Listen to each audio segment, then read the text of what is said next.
आम आदमी पार्टी अपने खुलासों, अपने दावों के लिए जानी जाती है।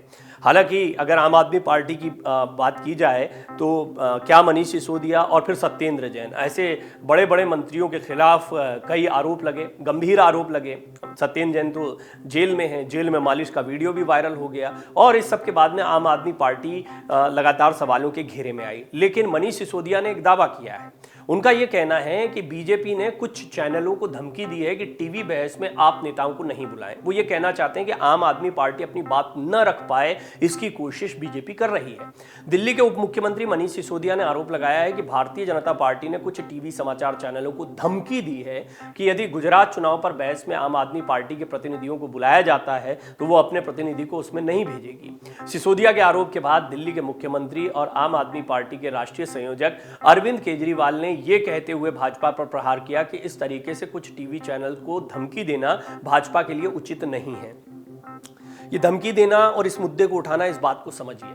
दरअसल एक नैरेटिव सेट हुआ और आम आदमी पार्टी ने ये नैरेटिव सेट करने में कामयाबी हासिल की, इसमें कोई दो राय नहीं है कि गुजरात के मुकाबले में आम आदमी पार्टी बड़ी ताकत है। क्योंकि आम आदमी पार्टी के लिए टेक्निकली देखा जाए तो ये पहला चुनाव होगा जिसको पूरी ताकत से लड़ रही है। पिछला चुनाव भी लड़ा था लेकिन उस समय कोई खास ताकत आम आदमी पार्टी की नहीं थी, या बिल्कुल भी नहीं थी, ये कहना भी गलत नहीं होगा। अब की बार जो चुनाव हो रहा है, सभी सीटों पर अपने उम्मीदवार उतारे हैं और बहुत मजबूती के साथ चुनाव प्रचार किया है, तो बहुत ज्यादा उम्मीदें हैं। एक नैरेटिव सेट किया कि आम आदमी पार्टी मुकाबले में है, इसमें कामयाबी मिली। लेकिन बीजेपी के सामने सिर्फ आम आदमी पार्टी है, ये नैरेटिव भी बीजेपी को भाता नहीं है। बीजेपी ने स्पष्ट कहा है कि मुकाबला अब भी कांग्रेस और बीजेपी के बीच में है। आम आदमी पार्टी कांग्रेस को ही नुकसान पहुंचाएगी, ये भी कई विश्लेषक मानते हैं और बीजेपी के नेता भी इस तरह की टिप्पणी करते हैं। लेकिन मनीष सिसोदिया का कहना है कि जानबूझकर टेलीविजन चैनल में जब गुजरात के मुद्दों पर बहस हो रही है तो आम आदमी पार्टी के प्रवक्ताओं को नहीं आने दिया जा रहा और इसके लिए टेलीविजन चैनल्स को धमकी दी गई है।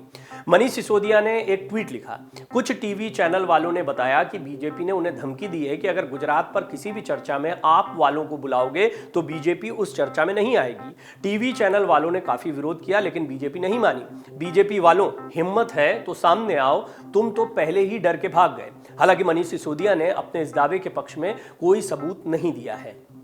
इस मुद्दे को लेकर दिल्ली के मुख्यमंत्री ने भी बीजेपी पर निशाना साधा है। मनीष सिसोदिया के इस ट्वीट को शेयर करते हुए सीएम अरविंद केजरीवाल ने अपना ट्वीट लिखा, आम आदमी पार्टी का इतना ज्यादा खौफ, सवाल उन्होंने पूछा, हमारे सामने भी नहीं आना चाहते। टीवी चैनल वालों को इस तरह धमकाना ठीक नहीं है। हालांकि ये देखिए, राजनीतिक बयानबाजी होती है। आम आदमी पार्टी इसके लिए भी जानी जाती है कि वो किस तरीके से अपने बयान देते हैं। अरविंद केजरीवाल कई बार इस तरह के बयान दे चुके हैं। अब एक बड़ा सवाल है कि कोई सबूत या कोई इस तरह की बात नहीं रखी गई। मनीष सिसोदिया ने सीधे सीधे बात कह दी, कुछ टीवी चैनल वालों ने उन्हें ऐसा बताया है।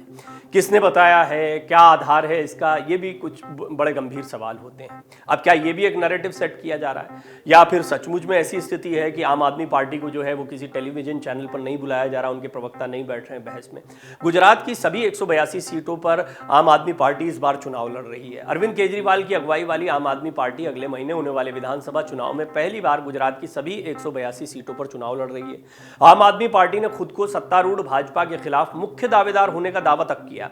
वहीं जब से चुनाव का बिगुल बजा है तब से दिल्ली के सीएम अरविंद केजरीवाल अपने उम्मीदवारों के लिए आक्रामक रूप से प्रचार कर रहे हैं। अरविंद केजरीवाल की पार्टी दिल्ली और पंजाब के बाद गुजरात में भी सरकार बनाने का दावा कर रही है। दिल्ली में और पंजाब में उन्हें बहुत जबरदस्त कामयाबी मिली थी। एक वैक्यूम, जहां जहां पर कांग्रेस की सरकार हट रही थी या कांग्रेस विकल्प के तौर पर जनता को नहीं दिखाई दे रही थी, वहां आम आदमी पार्टी का प्रादुर्भाव दिखाई दिया। यानी ना बीजेपी को चुन रहे हैं ना कांग्रेस को चुन रहे हैं, तो आम आदमी पार्टी की उम्मीदें बढ़ जाती हैं। आम आदमी पार्टी की उम्मीदें गुजरात से क्यों बढ़ी? 2017 में कांग्रेस सत्ता में आते आते रह गई थी। 77 सीटें, 99 सीटें, बड़ा फासला नहीं था। और इतने लंबे समय बाद जब सीटें कम हुई या 3 अंकों में नहीं पहुंच पाई बीजेपी की सीटें, तो बीजेपी के लिए चिंताजनक था। ऐसा माना जा रहा था कि एंटी इनकम्बेंसी गुजरात में बढ़ रही है, लेकिन शायद कांग्रेस पर उतना भरोसा नहीं हो रहा है, इसलिए बीजेपी ज्यादा मजबूती से लड़ रही है। अब आम आदमी पार्टी को ऐसा लगता है कि ये जो वैक्यूम क्रिएट हुआ है, ये वैक्यूम ठीक पंजाब और दिल्ली की तरह है, लिहाजा वो गुजरात में पूरी ताकत के साथ चुनाव लड़ रहे हैं। आपने देखा भी होगा कि हिमाचल के चुनाव चुनाव में उन्होंने वो जोर नहीं लगाया जो उन्होंने गुजरात के चुनाव में लगाया। ये वैसा ही है जैसे कि उत्तराखंड में तैयारी जमकर हुई थी, माना जा रहा था कि उत्तराखंड में आम आदमी पार्टी कुछ कमाल करने वाली है, आम आदमी पार्टी को बहुत उम्मीदें भी थी, यूपी में भी किया था लेकिन उत्तराखंड में लेकिन ऐन मौके पर जब पंजाब में सारी चीजें शिफ्ट हो रही थी, पंजाब से उम्मीदें बढ़ गई थी, तो आम आदमी पार्टी ने अपनी पूरी ताकत, पूरी रैलियां पंजाब में करनी शुरू कर दी थी। हालांकि पंजाब में उनको सकारात्मक नतीजे मिले। अब गुजरात में ऐसा होता है नहीं होता है, ये समीकरण क्या कांग्रेस का खेल बिगाड़ेगा, आम आदमी पार्टी की ताकत बढ़ जाएगी, आम आदमी पार्टी क्या पंजाब जैसा ही जादू कर देगी, या फिर कुल मिलाकर बीजेपी जो है वो फिर से दोबारा सत्ता में आएगी और पहले से बेहतर प्रदर्शन करेगी, जो बीजेपी के तमाम नेता दावा कर रहे हैं। 125 का टारगेट इस बार लेकर चल रहे हैं। बहरहाल क्या होता है 8 दिसंबर को पता लग जाएगा, लेकिन इस सब के बीच में सियासी बयानबाजियों का दौर लगातार गर्म है। गुजरात में केजरीवाल की रैली में मोदी के नारे भी लगे।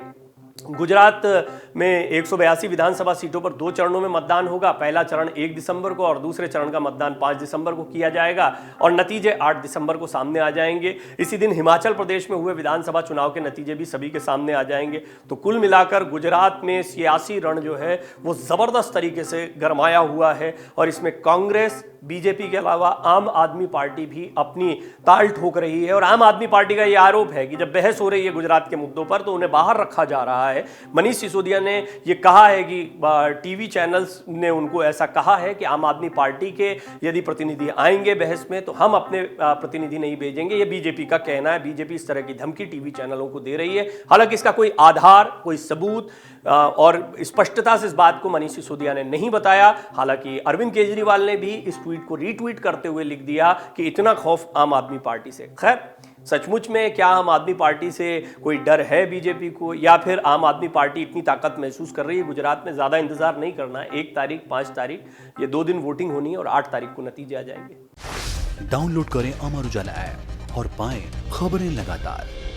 अगर आप ये वीडियो YouTube पर देख रहे हैं तो हमारे चैनल को सब्सक्राइब करें और बेल आइकन को दबाना ना भूलें। अगर आप Facebook पर ये वीडियो देख रहे हैं तो हमारे पेज को लाइक करें।